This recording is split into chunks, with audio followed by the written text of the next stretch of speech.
Hello friends, स्वागत है आपका आयुष्मान एकेडमी के यूट्यूब चैनल में। हम ट्रांसफार्मर यूनिट को डिस्कस कर रहे थे और लास्ट लेक्चर के अंदर हम इंस्ट्रूमेंट ट्रांसफार्मर को समझने की कोशिश कर रहे थे। वहाँ पे हमने क्या जाना था, इंस्ट्रूमेंट ट्रांसफार्मर ऐसा ट्रांसफार्मर होता है जो हाई वोल्टेज या हाई करंट को स्टेप डाउन करके मेजर करने के उपयोग में लाया जाता है। ठीक है, वहाँ पर हमने ट्रांसफार्मर के यानी इंस्ट्रूमेंट ट्रांसफार्मर के दो प्रकार पढ़े थे। एक तो था करंट ट्रांसफार्मर और एक पोटेंशियल ट्रांसफार्मर। करंट ट्रांसफार्मर कौन सा ट्रांसफार्मर था? ये ट्रांसफार्मर कितनी भी इनपुट की करंट हो, जैसे अगर 100,000 4000 एम्पेयर की करंट, उस करंट को स्टेप डाउन करके 5 एम्पेयर के अंदर कन्वर्ट कर रहा था और हम उसे नॉर्मल मीटर के द्वारा क्या कर रहे थे, नाप रहे थे। ऐसे ही पोटेंशियल ट्रांसफार्मर की जब भी आप बात कर रहे थे तो पोटेंशियल ट्रांसफार्मर क्या कर रहा था, इनपुट की कितनी भी हाई वोल्टेज रहे उसको वो 110 वोल्ट के अंदर कन्वर्ट कर रहा था, जिसे हम नॉर्मल वोल्ट मीटर के द्वारा नाप रहे थे। आज के लेक्चर के अंदर हम ट्रांसफार्मर के नेक्स्ट टॉपिक यानी ट्रांसफार्मर लॉसेस या ट्रांसफार्मर के अंदर होने वाली क्षतियों के बारे में अध्ययन करेंगे। ठीक है, अब जब भी हम लोग ट्रांसफार्मर की क्षतियों की बात करते हैं तो मूल रूप से ट्रांसफार्मर की शक्तियाँ उनकी जो मूल संरचना रहती है उसी के ऊपर निर्भर करती है। ठीक है, मूल संरचना मतलब हमने जब इस टॉपिक को कवर करा था तो हमने क्या जाना था कि ट्रांसफार्मर की मूल संरचना में क्या क्या चीज़ें रहती है। एक तो क्रोड रहता है और एक कुंडली रहती है। ठीक है, तो जितनी भी हम लोग क्षतियाँ यहाँ पे पढ़ेंगे वो सारी की सारी क्षतियाँ उन दोनों मूल जो संरचना है उसी के ऊपर क्या करेगी, निर्भर करेगी। ठीक है, अब जब भी हम लोग मूल संरचना की बात कर रहे हैं तो हमने क्या बोला कि वहाँ पे क्रोड इस्तेमाल होता है और एक कुंडली इस्तेमाल होती है। ठीक है, अब हमें ये चीज़ ध्यान होनी चाहिए कि हमने उस ट्रांसफार्मर के अंदर क्रोड का क्यों उपयोग किया और कुंडली का क्यों किया। ठीक है, कुंडली का तो हमें समझ में आता है कि कुंडली हमने इसलिए इस्तेमाल की क्योंकि हमें वहाँ पे अन्योन्य प्रेरण करवाना था और क्या करना था, सेकेंडरी कुंडली के अंदर विद्युत वाहक बल को प्राइमरी की सहायता से क्या करवाना था, प्रेरित करवाना था। ठीक है, पर क्रोड की अगर आप बात करोगे तो क्रोड का उपयोग क्या था? देखिए ना, क्रोड का उपयोग ये था कि जब भी हम लोग किसी भी कुंडली के अंदर अगर विद्युत वाहक बल प्रेरित करवा रहे हैं ना, तो विद्युत वाहक बल हवा के अंदर उपस्थित कुंडली की अपेक्षा किसी लोह चुंबकीय पदार्थ के ऊपर अगर बांधी रहे तो वहाँ पे क्या रहेगा, जो विद्युत वाहक बल या जो फ्लक्स रहेगा वो अच्छे से दूसरी कुंडली से क्या होएगा, लिंक हो पाएगा। ठीक है, इसलिए हम लोग वहाँ पे लोह चुंबकीय पदार्थ यानी एक तरीके से लोहे का इस्तेमाल कर रहे थे। ठीक है, अब देखिए ना, जब भी हम लोग लोहे का इस्तेमाल करेंगे यानी अब लोहा कहाँ पे इस्तेमाल किया हमने, क्रोड के निर्माण के लिए। ठीक है, तो जब भी हम लोग लोहे का इस्तेमाल करते हैं ना तो वहाँ पे क्षतियाँ होती हैं। ठीक है, और क्योंकि वो जो लोहा है यहाँ पे इस्तेमाल किया गया है, वहाँ पे यहाँ पे क्रोड के अंदर के लिए इस्तेमाल किया गया है, तो उस लोहे के अंदर होने वाली क्षतियों को यहाँ पे हम लोग लोह क्षतियाँ या फिर क्रोड क्षतियों के नाम से जानते हैं। ठीक है, यानी जो फर्स्ट टाइप की क्षतियाँ हैं वो कौन सी है, लोह क्षतियाँ। कौन सी? लोह क्षतियाँ। ठीक है, लोह क्षतियाँ या फिर आप इसको कोर लॉसेज या क्रोड क्षतियों के नाम से भी जानोगे। ठीक है, अब क्या होता है, जब भी आप किसी भी चुंबकीय पदार्थ का इस्तेमाल करते हो, जैसे मैंने क्या करा यहाँ पे, एक मतलब डायमैग्नेटिक मटेरियल का इस्तेमाल करा। क्यों इस्तेमाल करा? लोह चुंबकीय पदार्थ का इस्तेमाल करा, इसलिए करा ताकि जो चुंबकीय क्षेत्र बन रहा है ना वो इजी गोइंग जो सेकेंडरी वाइंडिंग या द्वितीयक कुंडली उससे क्या हो जाए, लिंक कर जाए। पर देखिए ना, जब भी हम लोग अनुचुंबकीय पदार्थ की बात करते हैं तो अनुचुंबकीय पदार्थ मतलब जैसे एक लोहा ही है। ठीक है, अब हम लोग क्या देखते हैं, जैसे अगर ये लोहा है ना, इस लोहे के ऊपर मैं क्या करूं, अगर यहाँ पे कोई भी उत्तरी ध्रुव को मैं रखता हूँ, ठीक है, तो क्या होएगा, इसके अंदर के जितने भी पार्टिकल्स रहते हैं जिनको हम लोग डाइपोल बोलते हैं, वो क्या करेंगे, इसका विपरीत ध्रुव यहाँ पे बनाएंगे और इसकी तरफ क्या होंगे, आकर्षित करेंगे। ठीक है, ठीक है, सारे के सारे जितने भी डाइपोल्स हैं सबके सब क्या करेंगे, इसकी साइड पे आकर्षित करेंगे। ठीक है, अब क्या हुआ, यहाँ आकर्षित करा, इसलिए लोहा आप क्या देखते हो, चुंबक की तरफ आकर्षित होकर उसके चिपक जाता है। पर क्या होता है, अगर बाई चांस आपने यहाँ पे एस पोल बना दिया ना, तब देखिए एन के केस में तो यहाँ एस बन रहा था, पर जब आप एस बनाओगे तब एस के केस में क्या यहाँ पे क्या बनेगा, यहाँ पे एन बनेगा। ठीक है, तो क्या होएगा, एक तरीके से अगर आप देखोगे तो ट्रांसफार्मर के अंदर क्या होता है, कुंडली बंधी हुई रहती है। ठीक है, ऐसे करके कुंडली क्रोड के ऊपर बंधी हुई रहेगी। ठीक है, अब ट्रांसफार्मर के अंदर आप क्या करते हो, वहाँ पे एसी सप्लाई करते हो। ठीक है, एसी सप्लाई करोगे तो क्या होएगा, एक बार तो वहाँ पे धनात्मक एसी प्रवाहित होगी और एक बार ऋणात्मक एसी प्रवाहित होगी, ठीक है। अगर हम लोग ये मान लें कि जो धनात्मक एसी प्रवाहित हो रही है उसके कारण कुंडली के अंदर जो विद्युत वाहक बल या जो चुंबकीय फ्लक्स प्रेरित होता है वो अगर एन पोल होता है और ऋणात्मक के केस में क्या होता है, एस पोल होता है, तो आप क्या देखोगे कि इस एक ही क्रोड के ऊपर ये कुंडली बंधी हुई है, तो क्या होएगा, जब एन पोल इसके ऊपर प्रेरित होगा ना, तब इसके जैसे जो भी डाइपोल्स हैं वो एक डायरेक्शन के अंदर रहेंगे, ठीक है। और जब एस पोल रहेगा तो इसके विपरीत में होने की कोशिश करेंगे, ठीक है। और ये पूरी प्रक्रिया कैसे होगी, पहले तो ये जैसे अगर एन पोल रहा तो इस साइड आकर्षित हुए, ठीक है। और जब एस पोल हुआ तो ये जैसे विपरीत के अंदर आकर्षित होने की कोशिश करेंगे और आकर्षित होते हुए वो क्या करेंगे, पहले जीरो पे जाएंगे और फिर क्या करेंगे, विपरीत दिशा के अंदर आने की कोशिश करें। क्यों हो रहे हैं, क्योंकि आप क्या देख रहे हो, एसी क्या रहती है, परिवर्तित करती रहती है और उनकी दिशा भी परिवर्तित होती रहती है, ठीक है। तो आप क्या देखोगे कि ये जो डाइपोल है ना, ये डाइपोल उस साइड में जब भी, जैसे देखिए ना, कभी भी आप लोह चुंबकीय पदार्थ की बात करोगे तो क्या होगा, वहाँ पे एक ही नहीं बहुत सारे छोटे छोटे पार्टिकल से बन के वो कोई भी पदार्थ बनेगा, ठीक है। तो अब क्या होएगा, जब ये डाइपोल बार बार चेंज करेंगे अपनी डायरेक्शन, तो उसके कारण यहाँ पे इन जो भी छोटे छोटे डाइपोल है ना, उनके बीच में क्या होएगा, घर्षण होएगा, ठीक है। और घर्षण जब होता है ना, तब क्या होता है, घर्षण होने के कारण किसी भी लोह पदार्थ के अंदर या किसी भी पदार्थ के अंदर घर्षण जब होता है, वहाँ पे क्या होता है, गर्मी पैदा होती है, ठीक है। तो वो जो एक तरीके से गर्मी पैदा हो रही है ना, तो उस गर्मी के कारण जो ट्रांसफार्मर के अंदर क्षति हो रही है, उस क्षति को कोर क्षति का पहला टाइप हिस्टेरेसिस क्षति के नाम से जानते हैं हम लोग, ठीक है। क्या बोल रहा हूँ मैं, हिस्टेरेसिस क्षति, ठीक है। मैं अब वापस समझने की अगर अपन बात करें तो क्या हो रहा है, ये एक तरीके से अगर आप उस क्रोड को देखोगे ना, तो उस क्रोड के चुंबकन और विचुंबकन, देखिए पहले तो वो चुंबकित हो रहा है एक दिशा के अंदर, और जब वो माइनस में जा रहा होगा तो वो विचुंबकित हो रहा होगा, ठीक है। तो जब चुंबकन और विचुंबकन के कारण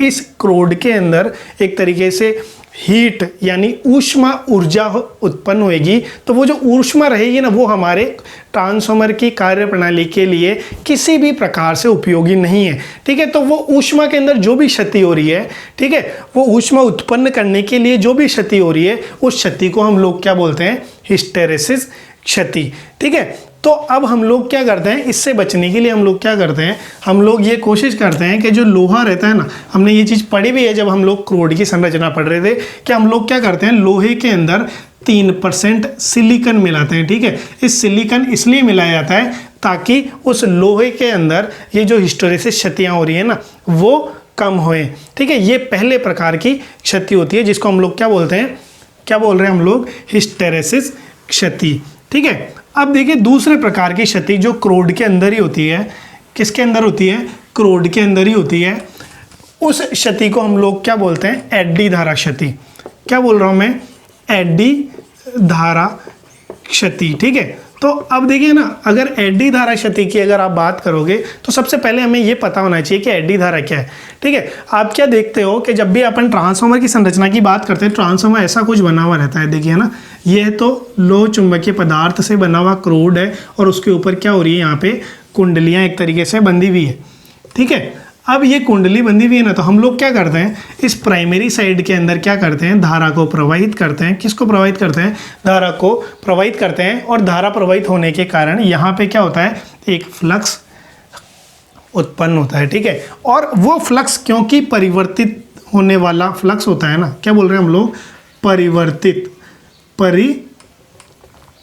परिवर्तित होने वाला फ्लक्स होता है ना, तो इसीलिए अगर आप परिवर्तित होने वाले फ्लक्स के अंदर किसी भी चालक को रखते हो ना, तो उस चालक के अंदर क्या होता है, विद्युत वाहक बल प्रेरित होता है, ठीक है। अगर उस परिवर्तित होने वाले फ्लक्स के कारण खुद कुंडली के अंदर प्रेरित हो रहा था तो उसको हम लोग स्वप्रेरण बोल रहे थे, और अगर दूसरी कुंडली के अंदर हो रहा था तो उसको हम लोग क्या बोल रहे थे, अन्योन्य प्रेरण बोल रहे थे, ठीक है। तो ट्रांसफार्मर के अंदर केस के अंदर क्या होता है, वो अन्योन्य प्रेरण होता है, ठीक है। पर अगर आप यहाँ पे ध्यान से देखोगे ना, तो आप क्या नोट करोगे कि ये चालक है कौन, कुंडली, और कुंडली से अगर फ्लक्स लिंक हुआ और उसके अंदर विद्युत वाहक बल प्रेरित हुआ, क्यों हुआ, क्योंकि वो चालक था और उसके अंदर जो परिवर्तित होने वाला फ्लक्स प्रवाहित हो रहा था, ठीक है, जो हम लोग सही मान रहे थे। पर आप क्या देखोगे यहाँ पे, ये जो क्रोड है ना, ये क्रोड किससे बना हुआ है, किससे बना हुआ है? ये एक तरीके से लोहे से बना हुआ है, ठीक है। अगर आप इसको हिस्टैरिसीस क्षति को सुधारने के लिए भले से 3% अगर आप सिलिकॉन भी मिला लेते हो ना, कितना परसेंट? 3% को सिलिकॉन भी मिला लेते हो, तो भी इसके अंदर ये मतलब कुछ चालक नहीं बन जाता है। कौन? ये क्रोड क्या रहता है? ये एक तरीके से एक चालक ही रहता है, ठीक है। तो अगर ये भी चालक है, ठीक है, जैसे कुंडली चालक है ना, वैसे क्रोड भी चालक है, और क्रोड के अंदर भी ये फ्लक्स परिवर्तित होने वाला प्रवाहित हो ही रहा है। और अगर ये फ्लक्स इस क्रोड से प्रवाहित हो रहा है और क्रोड अगर चालक है, तो विद्युत चुंबकीय प्रेरण के नियम के अनुसार इस क्रोड के अंदर भी क्या होना चाहिए? फ्लक्स प्रेरित, विद्युत वाहक बल प्रेरित होना चाहिए, ठीक है। मैं क्या बोल रहा हूँ, यहाँ पे भी क्या होना चाहिए?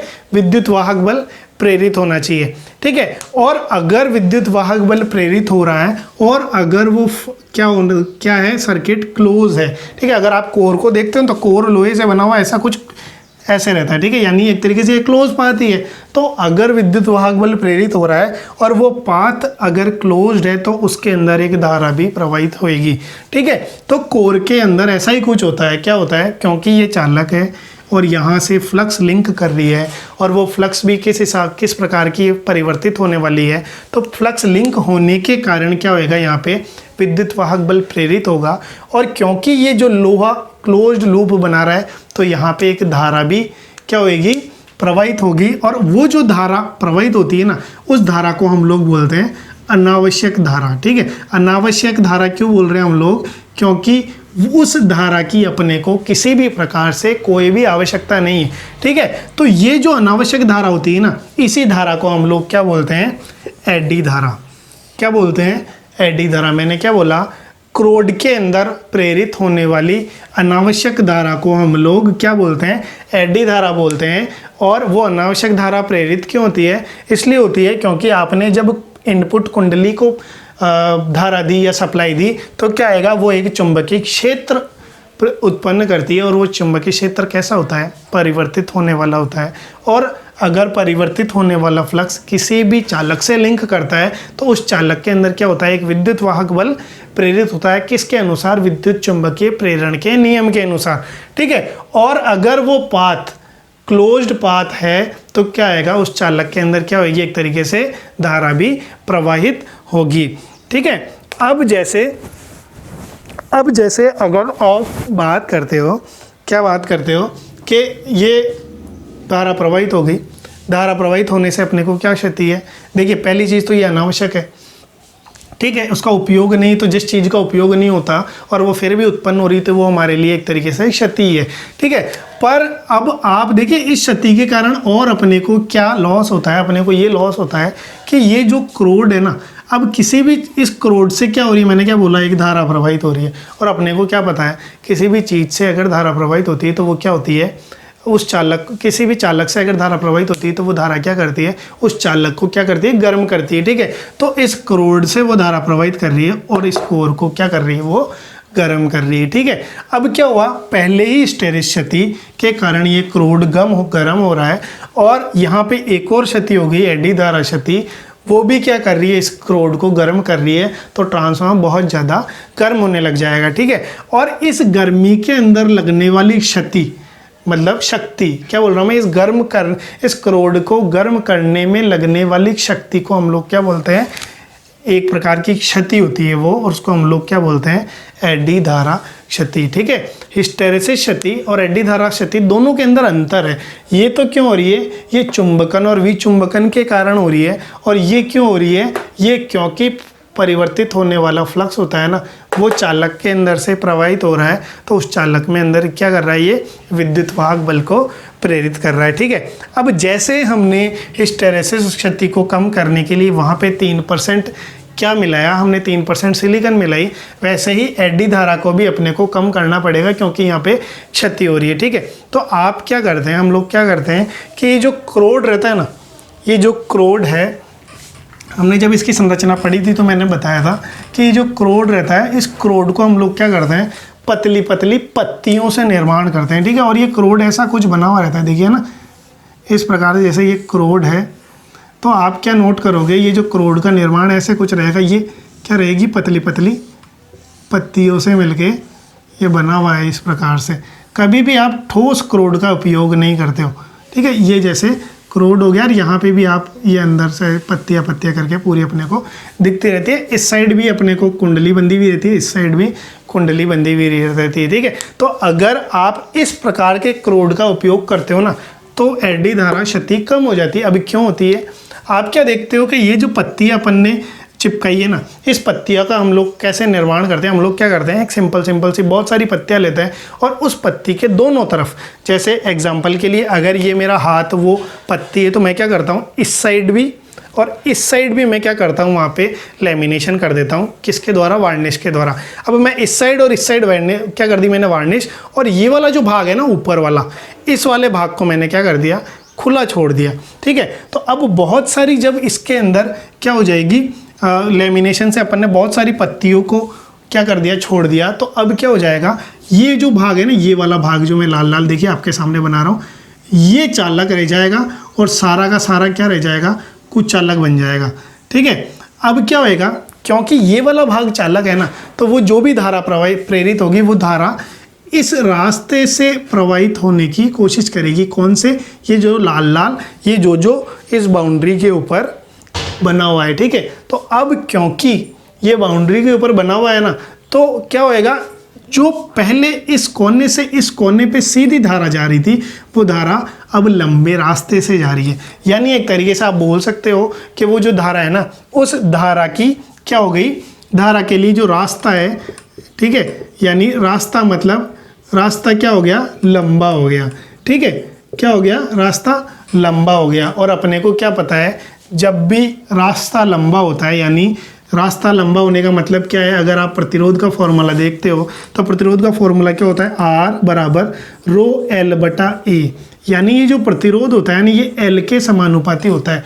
एल मतलब लंबाई, ठीक है। यानी लंबाई अगर बड़ी रहेगी तो क्या होएगा, प्रतिरोध ज़्यादा रहेगा, और प्रतिरोध ज़्यादा रहेगा तो धारा क्या हो जाएगी, कम हो जाएगी, ठीक है। तो हमने यहाँ लंबा रास्ता इसलिए बनाया ताकि ये जो एडी धारा है वो क्या हो जाए, कम हो जाए। अगर एडी धारा कम हो जाएगी तो क्या हो जाएगा, अपनी क्षतियाँ भी कम हो जाएगी, ठीक है। ये एडी धारा क्षति और हिस्टेरेसिस क्षति है। इन दोनों को हम लोग क्रोड लॉस या फिर लौह क्षति के नाम से भी जानते हैं, और ठीक है, इनको हम लोग स्थायी क्षतियाँ भी बोलते हैं। क्या बोलते हैं, स्थायी क्षतियाँ। स्थायी क्षतियाँ क्यों बोल रहे हैं, क्योंकि हमने अभी जस्ट इन टॉपिक से पहले एक टॉपिक पढ़ा जिसको हम लोग नो लोड के ऊपर भी ट्रांसफार्मर को चला रहे थे और ऑन लोड के ऊपर भी चला रहे थे। तो हमने वहाँ पे क्या देखा था, नो लोड और ऑन लोड दोनों की दोनों स्थिति के अंदर ये जो क्रोड क्षतियाँ है ना, ये दोनों के केस के अंदर हो रही थी, ठीक है। यानी अगर आप लोड पे ट्रांसफार्मर चला रहे हो तो भी ये क्षतियाँ हो रही है, और बिना लोड के चला रहे हो तो भी ये क्षतियाँ हो रही है।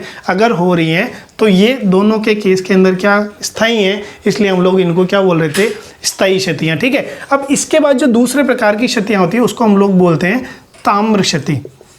क्या बोलते हैं, ताम्र क्षति, ठीक है। अब ताम्र क्षति की अगर अपन बात करेंगे तो ताम्र क्षति जैसा कि इसके नाम से पता चल रहा है, ताम्र क्षति मतलब तांबे में होने वाली क्षति। अब तांबा कहाँ लगा हुआ रहता है, तांबा एक तो प्राथमिक साइड में लगा हुआ रहता है कुंडली के रूप में, और एक द्वितीयक साइड के अंदर लगा हुआ रहता है, ठीक है। और प्राथमिक और द्वितीयक साइड के अंदर लगा हुआ है, तो प्राथमिक के अंदर जब धारा प्रवाहित होगी तब क्या होएगा, यहाँ पे इसके अंदर प्राथमिक कुंडली के अंदर क्या होगी, प्राथमिक के ताम्र क्षति होगी, प्राथमिक ताम्र क्षति होगी।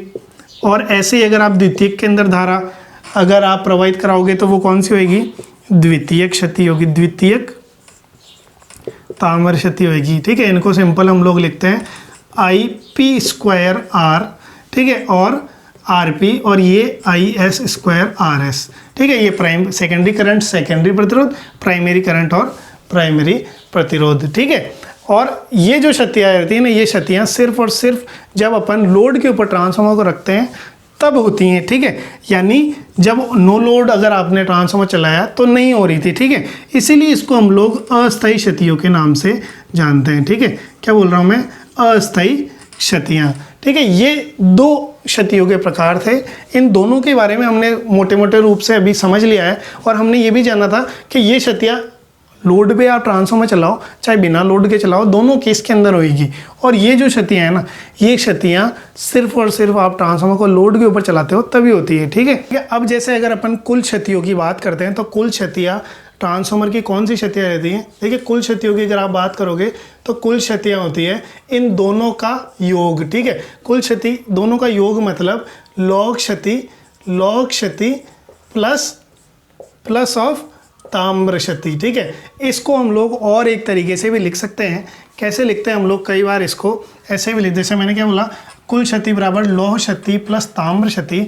इसके अलावा हम लोग इसको ऐसे भी लिखते हैं, देखिए ना, क्या बोलते हैं, स्थायी क्षति प्लस अस्थायी क्षति, ठीक है। अब अपने को ये क्यों बोला? क्योंकि अपने को पता है कि भाई स्थायी क्षति कौन सी क्षति रहती है? स्थायी क्षति ये लौह क्षति रहती है, और अस्थायी क्षति कौन सी क्षति रहती है?